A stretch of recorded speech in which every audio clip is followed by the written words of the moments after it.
nice enough to give you the 80% of that chicken. I'm just curious kung bakit ganyan kayo and ano bang gusto niyong patunayan? Wala naman kami kailangan patunayan sa inyo eh. Sa taong bayan meron. Hindi ako. Si Fiang. I'm asking. Very nice. Dahil ba inuuna namin yung sarili namin? Attitude na kami? Kami naman ganun. Inuuna din namin yung sarili namin, kaya namin pinaglalaban ang chicken. Pero anong ginawa nyo, hindi nyo binigay. Yan kasi yung dapat i-fix namin dito, yung attitude. Ano ba attitude sa pagkakaintindi mo? Are you using your brain right now, Teresita? Please, we're not play safe. Alam na nasa dulo na tayo. Enough na sa bait-baitan? Paano effect? Or sa tingin mo, play safe pa itong ginagawa namin? Sa mga attitude namin na pinapakita sa mga andito? What do you think of us? Do you think we're faking right now? Oh, wait. Ba't kayo natamaan? May sinabi ba ako? Kung sino sa inyo? Di namin in-expect na ganyan inyo kami itrato. Nagtataka lang ako kung bakit nag-iba. I'm glad and I'm proud na kahit pa paano nag-speak up siya sa co-housemates niya and for herself. Ito, patungkol sa fake. So, idipin niyo yung sarili mo. Kasi fake sa ating dalawa. I don't think he's fake. I think he's being for real. Ano nyo naman nasabi na fake kami? Hindi ba pwede marunong lang kami isang tabi muna yung emosyon namin? Yung malakas na personalidad mo, walang masama dyan. Kita naman, sa atin naman lahat, nagpapakutoto tayo. Sa'yo, kitang-kita, nagpapakutoto ka. Ikaw yun eh. Talino ka, malakas na personalidad mo. Alam mo yung dapat mong pahalagan? Pagiging mabuting tao, Teres.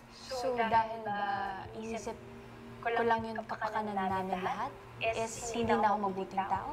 Yung ba yung definition mo sa mabuting tao? Ano yun? Pero mo sa puntong 80-20, hindi ako nagkamap sa ganong idea para sa manok. Para sa iyo mismo yun, Teres. Maybe that's the reason why persibik kita nga talaga. Hindi ko binibring up yung kalagayan mo, yung sitwasyon mo, yung nangyayari sa iyo. Sa simpleng 80-20, mas nakakilala kita. Naging ganun ako kasi kailangan ko. Nasa dulo na tayo. Umpisa yun. Dulo na to. Exactly. You're a fake. You're a fake. Exactly. Kung ano naman yung pinakita ko sa inyo, totoo yun. Hindi. At saka sinasabi ko talaga na fake kayong lahat kasi hindi naman talaga kayo ganun eh. Hindi kayo yan. I'm just gonna bring it up. It's already in my mind. What they said talaga in the open forum was like, so good, they're so good. I look up to them kasi they were brave enough to do that kahit nominee sila nun. And they were really putting themselves in the danger. Kasi they're really bringing up what they really thought about the casino and hot dog. Which brings us to the topic of fairness, patas. Tinahalagan ko talaga yung sinabi nila na patas, the people I used to look up to, this is how they're gonna treat us now. Parang, I'm so confused na. Oo nga, house challengers kayo. You know what? Noong una, when you guys weren't, okay with sharing the stuff, sinasabi ko, guys, baka ginagawa na lang nila yan kasi they're house challengers. They're meant to challenge us, guys. Oo, naiinis ako, pero sinasabi ko talaga na, guys, no. Where's the fairness? Here, sa loob ng bahay. Lahat ng nararanasan namin, kinakain namin, equally, sinashare namin sana sa loob. You didn't know it was our chicken. You guys didn't think it was unfair man lang na hindi kami makatanggap ng kahit konti lang. Kasi chicken namin yun eh. Where is the fairness there talaga? Yeah, it's unfair sa inyo. Pero napagdesisyonan, hindi lalabas ng chicken. Now, we're not your friend. Hindi ko lang alam kung nasa na yung Kuya Dong na nakakilala namin nun na bago magsimula yung diskusyon, ikaw yung inaasahan namin na makakaintindi sa amin kasi palagi kami binibigay na option. Palagi mong tinitingnan yung patas na side. Siguro yung term na coward, yung pagiging takot, I'm always fair nung housemate pa ako at kung kasama ko kayo. And this time, I'm thinking of Jaren, Jazz, Therese, and Patrick. I fight for them. Kay JM, nakitaan po namin siya ng improvement pagdating po sa pagsasabi po ng saloobin po niya. Sana po mas nilaban ko pa po yung hinaing po ng mga kasama niya. Kasi po siya po talaga yung nakakita. Nung hirap po, may mas ibubuga pa po siya. I think kilala niyo naman ako. Tingnan namin ni Jar. Pero kasi nga, we have to be fair also. At consensus na kami, talo pa rin kami. What if we just consider everybody? Kami, tsaka kayo. Oo nga, we're in different parts of the house. But we're still as one. Oo nga, we're both in different worlds. But that doesn't stop us from sharing and caring. Yun lang. Kai stood up. She was rational about it. She was very technical, but may puso yung mga sinasabi niya. Kahit she was crying, you can feel the pain, pero you can also feel na she's really fighting for what she believes is right. Gawin namin ang best namin para hindi nyo agawin ang spot namin. Gawin din ang best nyo para agawin yung spot namin. Para same lang. Basta sa pagkain, bigyan nyo kami. For Colette, siya talaga yung pinaka nagsalita ng direct without any flowery words. And she's in the position to speak what is right na po, kuya. That's our decision. Period. Ready, go. Basta kami, hindi din namin bibigyan ang spot namin. Dito nagtatapos ang pag-uusap sa paglalahad nyo ng inyong mga hinaing sa isa't isa. Makakalabas na kayo.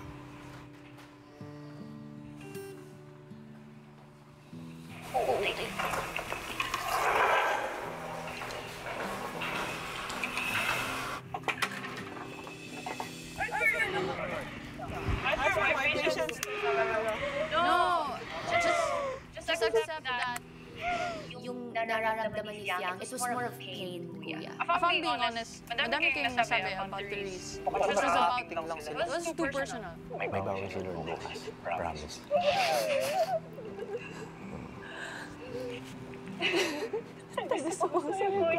Gagalin mo. I'm just saying, let's not blame Therese din kasi it was Saka like, hindi naman natin tulog ang biniblim sa angulo. Pag ginagawa natin ang angulo yung pag-answer sa victim niya. May bigyan rin na lahat. Kasi dapat pa rin natin mag-focus sa goal natin. Hindi to iyak, Tal. Malungkot ako dahil galit ako. Bakit ako nalulungkot sa mga yun? Gold? Galit to. Mababa na lang. Hirap makipagtalo sa mga tito ng utak.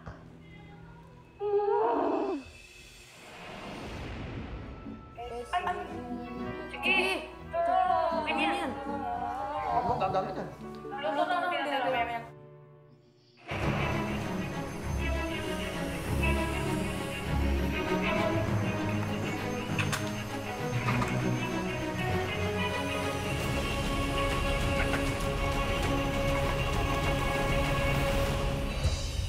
Dalawang house challenges ang naganap.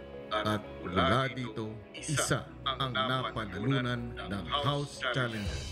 Sa isa naman ay nanaig kayong housemates. Dahil dito, ang bilang ng makukuhanan ng pwesto mula sa 5 sa inyo ay wala.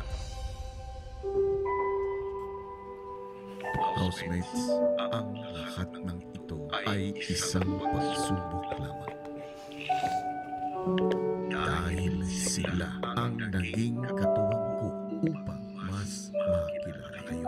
At ito ang pinaka-importante nilang misyon. Grabing plot twist. Pinaghandaan ko pa naman kung sino yung rarayutin ko, kuya. Lelet, Yang, Bren, JP, kay maaari mo nang muling maitayo ang iyong bandila at maipagpatuloy ang iyong pangarap dito sa bahay ko. At sa puntong ito ay maaari na kayong magpaalam sa aking housemates.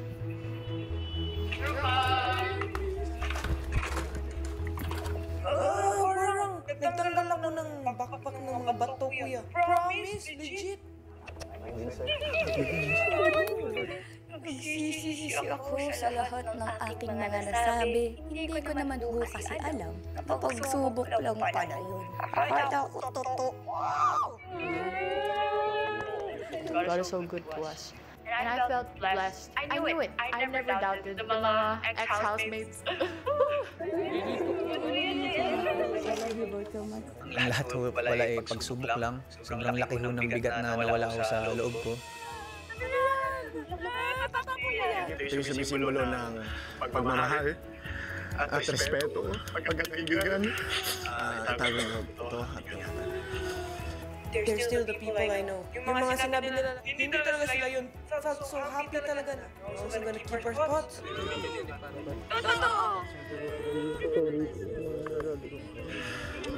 Labis-labis din ho yung pagbilib ko sa kanila, kuya. Nung nalalaman ko ho na lahat ho yun trabaho lang, lahat ho ginawa lang po nila para masubukan po kami mga housemates. Maging grateful ka sa kung anong meron ka, kuya. Mahirap ngang kunin ng isang bagay ng hindi mo pinaghihirapan.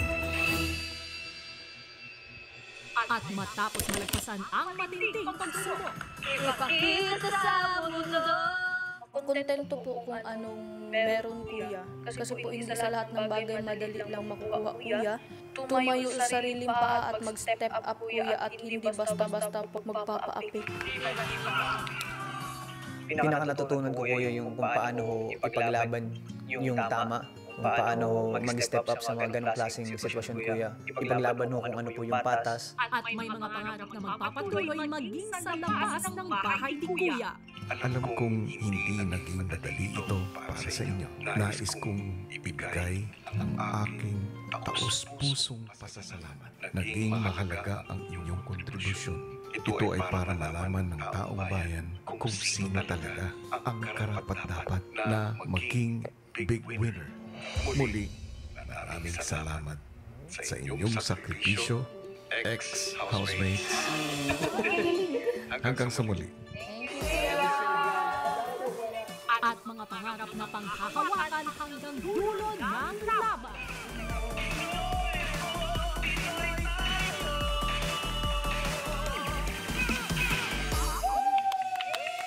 But what I learned talaga is, some people kasi, they switch up very quick just because of one circumstance or one scenario na parang na-trigger sila, na-hurt yung feelings nila because of one situation. Never doubt what your heart says.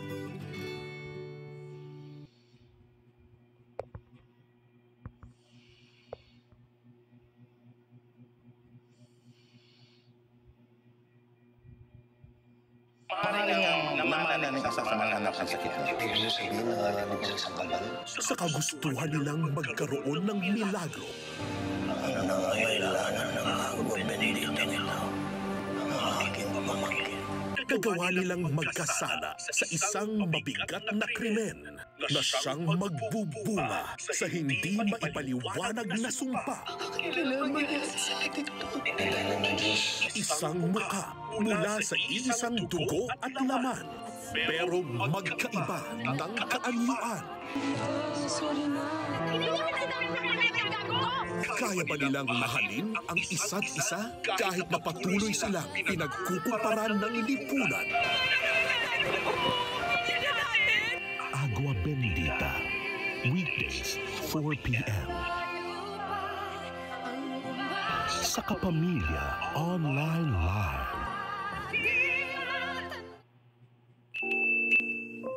As a customer service officer, I need to respond to too many messages every day. I am so tired of this. I need to find a quicker way.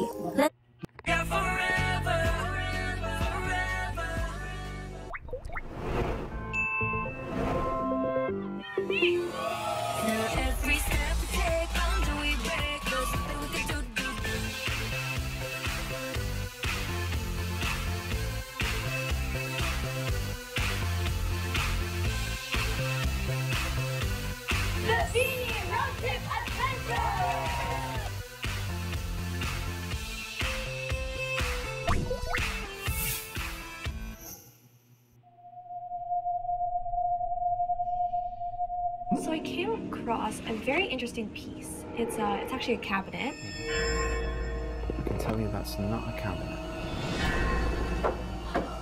It's an ark. They're coming! May suspecha ba kayo kung sino may gustong kumuha nito sa'yo? Sita, do you realize what you found?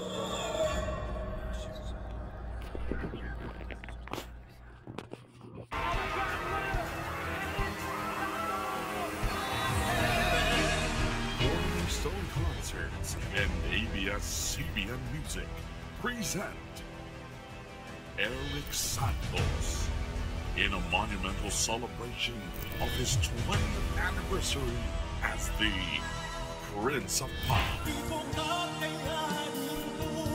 King of Theme Songs,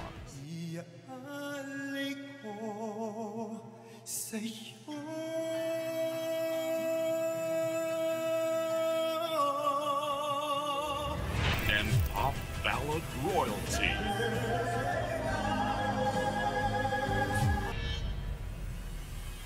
Milestone, with special guests Ian Constantino, Shereen Reyes, Darren, Angeline Quinto, musical direction by Homer Flores, and stage direction by John Prats. This is one milestone concert you wouldn't want to miss.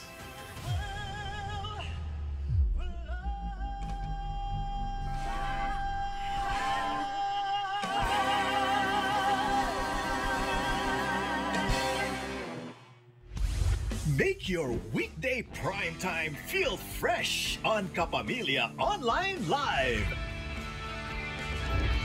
FPJ's Batang Quiapo, 8 p.m. Lavender Fields, 8:45 p.m. And Pamilya Sagrado, 9:30 p.m. Weekdays made more special on Kapamilya Online Live.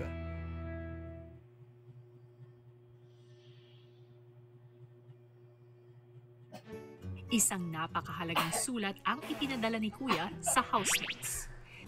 Taon-tawa po ako na liit, kakaperonggot parang SIM card. Nung isang araw gaganan, ngayon, pagpay ko ang liit Aba housemates, huwag niyong mas small ang sulat na yan. Tandaan, kay Big Brother galing yan. Pinoy Big Brother Gen 11, permit to enter.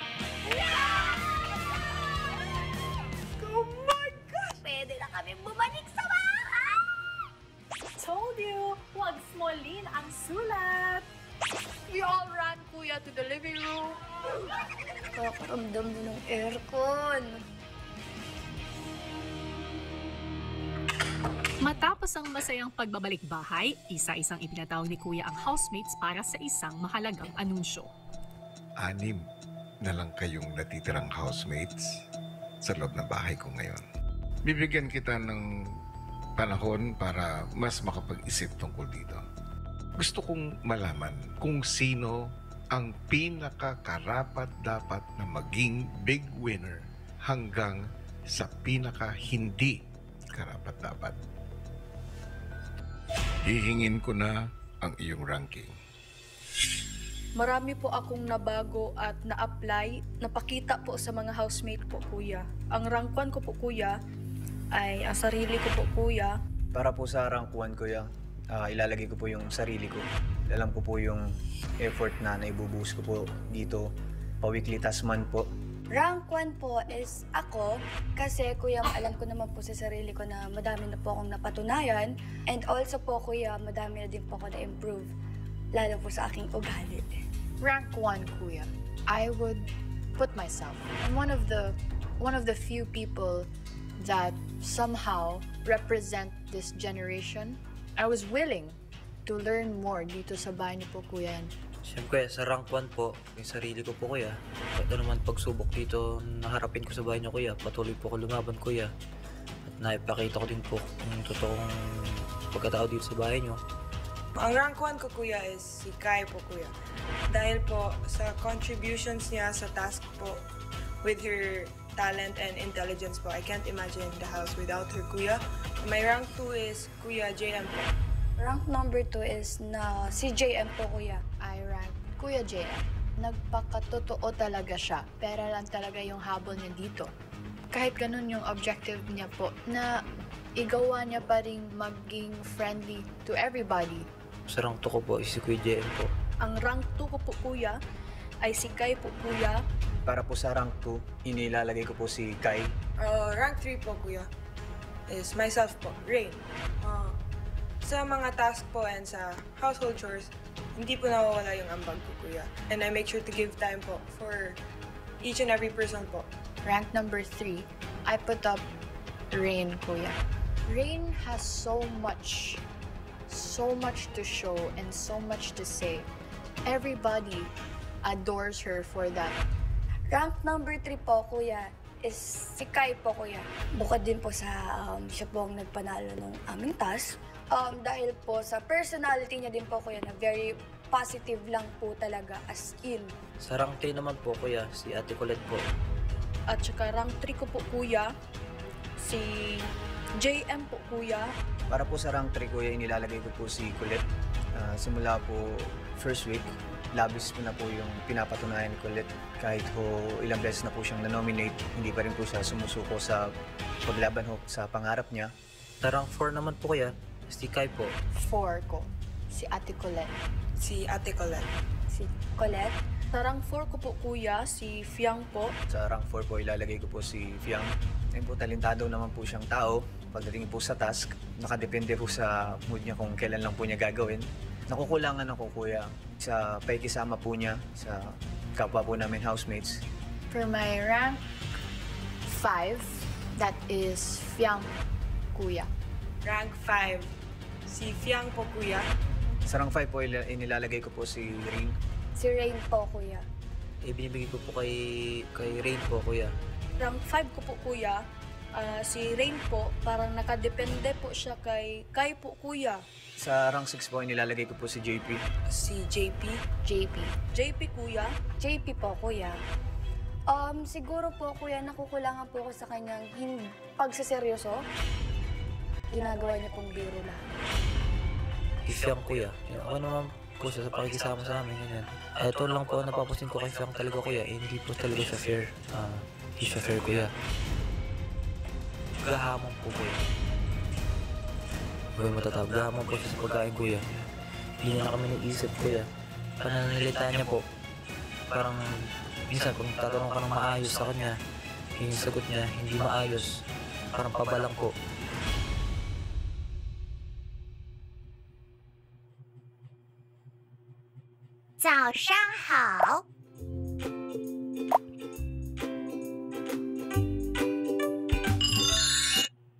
Tore, tatakbo para ilaban ang aking pagmamahal.